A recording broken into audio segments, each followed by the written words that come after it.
Before we start, in this image there are three animals: a bat, a duck,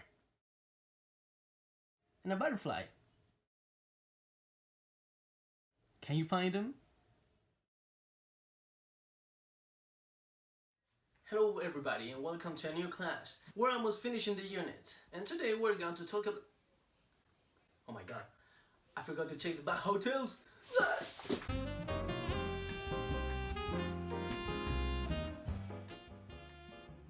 In the meantime, what habitat is this? Is the ice. Next, what animal trait is this? Is the pouch. The final question, what is the function of the camouflage? Is to hide the animal from enemies and their food.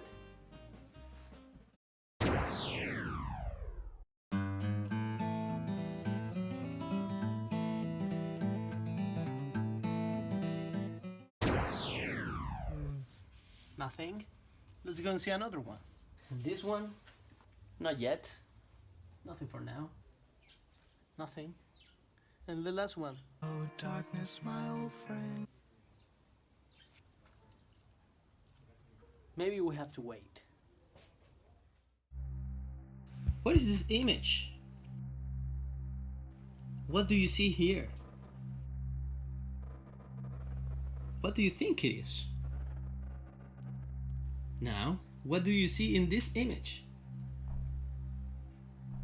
What do you think it is? What questions do you have?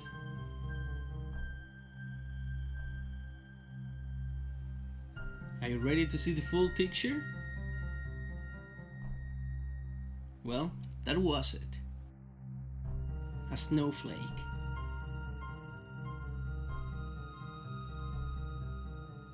We weren't very lucky with the hotels, but remember, you need to wait more.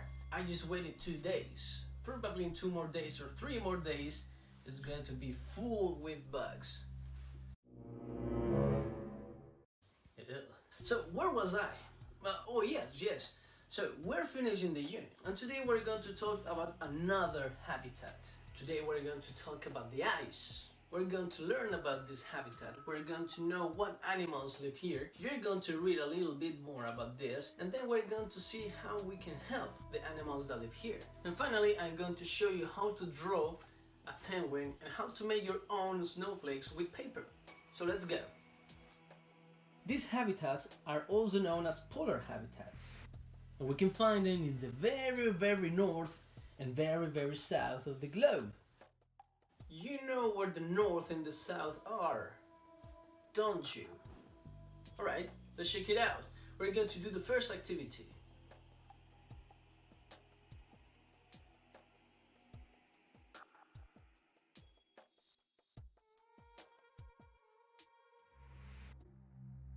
There aren't many trees and plants, so animals live underground or in caves.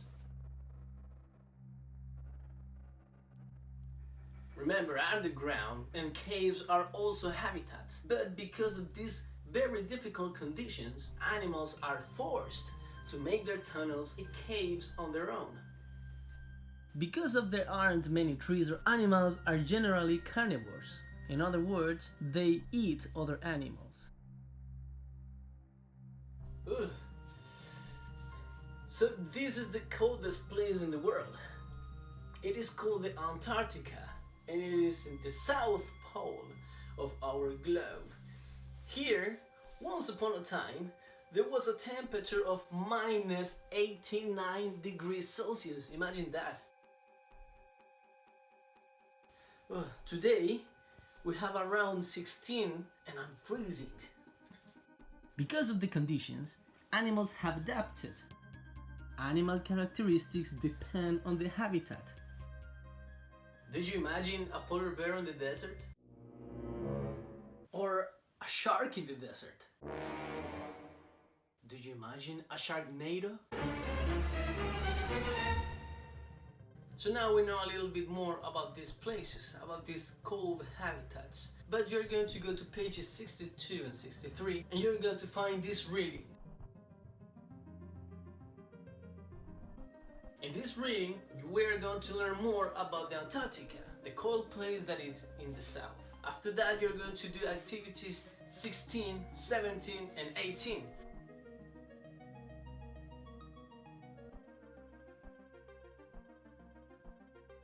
Let's go!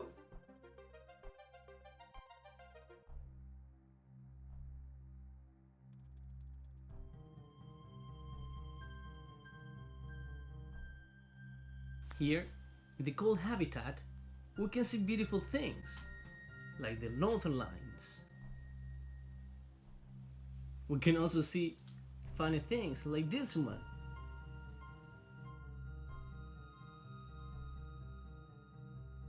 But unfortunately, we can also see the effects of the global warming. The global warming is the process in which the temperature of the Earth is increasing, is getting hotter and hotter, and this is changing many habitats in the world, especially the Arctic. The ice is melting, the animals are losing their habitat. Because of this reason, many animals like the polar bear or the penguins are losing their houses. So how can we help the planet? How can we prevent? Well, there are some things that we can do. Like for example, not using too many plastics. Try not to use too much light or electricity. Well, there are many ways that we can find. Actually, there are many things that we can do to help the planet. And this is activity number 3. You're going to find on the internet only 2 ways that we can help the planet to prevent the global warming.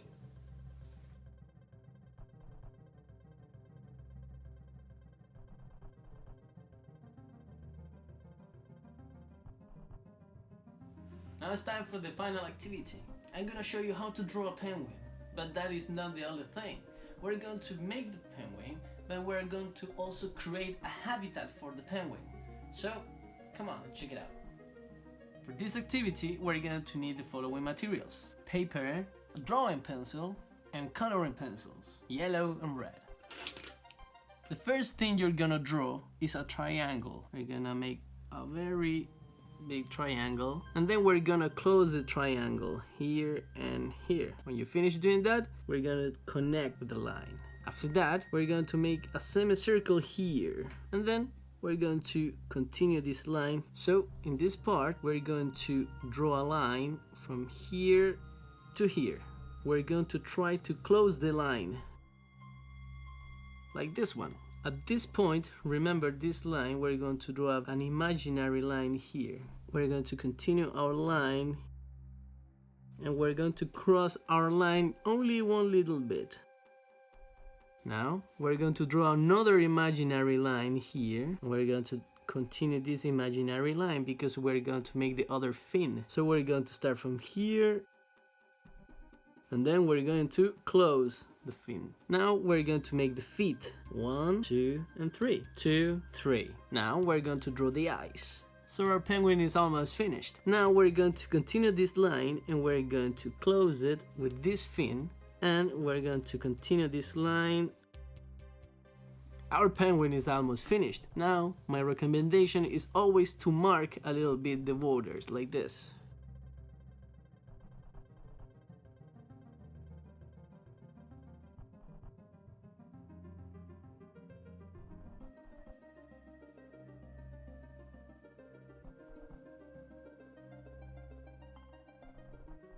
Alright, our penguin is practically finished. The only thing we need to do now is to color. With the red, we're going to make very, very thin lines.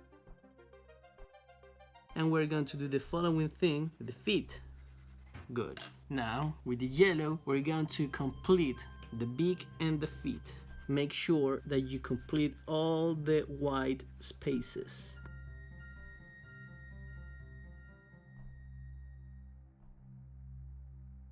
Now, with another black pencil or just the same one, we're going to color the black spots.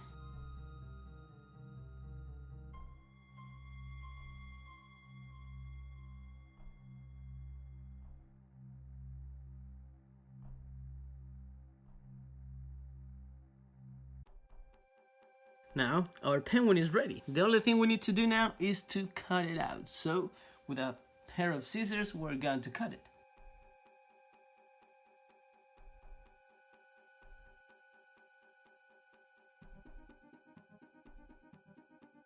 Our penguin is ready. Now we need to make the habitat. The first thing we're gonna do, we're going to fold the paper from this corner. We're gonna make a triangle right into here, right? And what's gonna happen with this part? We cut it.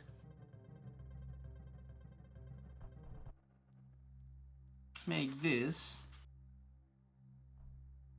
You're going to fold this into here, to this part.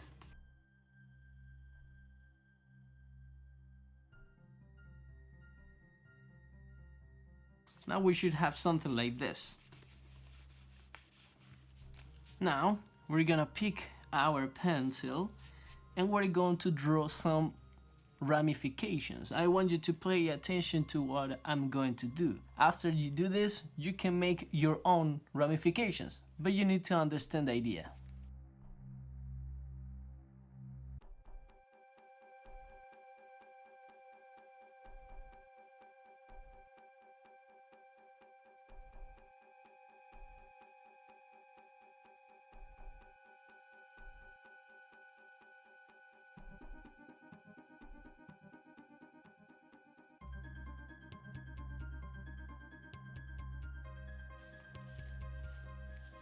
Alright, the ramifications are ready.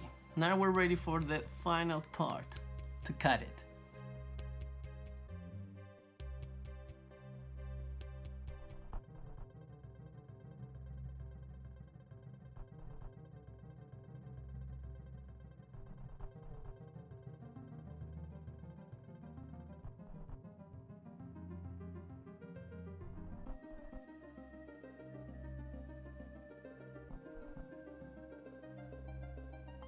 Alright, now that we're cut, let's see the final result.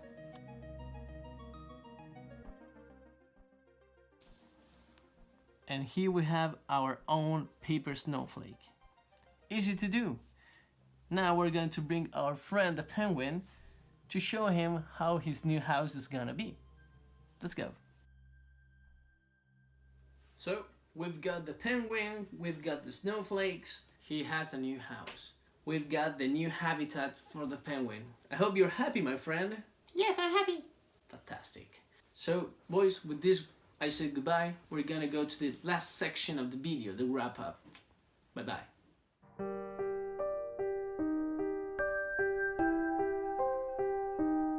Hola de nuevo, bienvenido al final del video. Repasemos un poco lo que vimos hoy.